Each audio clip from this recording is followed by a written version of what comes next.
ঢুকতে বুধহাটা রোডে ঢুকার পরে আপনার আরও প্রায় 30 কিলোমিটার ভিতরে নদীর নাম, ব্রিজের নাম সোমনালী।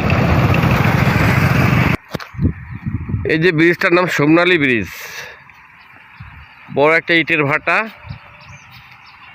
আর হচ্ছে নদী, নদীটা অনেক বড় ছিল কোনো এক সময়, এখন খালে পরিণত হয়েছে। আর চারিদিকে সব ঘের, দক্ষিণাঞ্চল, খুলনা দক্ষিণাঞ্চল, সাতক্ষীরা অঞ্চল, তো এখানে সব মাছের ঘেরের এলাকা।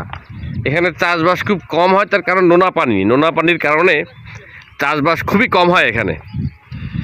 সবই ম্যাক্সিমাম সব বাগদা চিংড়ি, গলদা মাছ, তারপরে আপনার সাদা মাছ, ভেটকি, ট্যাংরা, তারপরে পার্শে মাছ, এইগুলো চাষ করা হয়। এ হচ্ছে নদী। আর এই চারি সাইডে দেখেন সব ঘের, সব মাছের ঘের। দূরে দেখা যাচ্ছে সব কিন্তু মাছের ঘের এগুলা। আর জায়গার নাম হচ্ছে সোমনালী, সাতক্ষীরা থেকে আরও 50 কিলো ভিতরে। এখান থেকে সুন্দরবন খুব কাছে, খুব বেশি দূর না সুন্দরবন।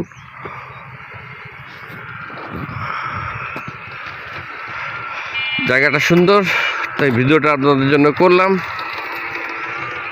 দেখে ভালো লাগলে একটু দোয়া করেন, এইটুকুই, আর কিছু না। আল্লাহ হাফেজ।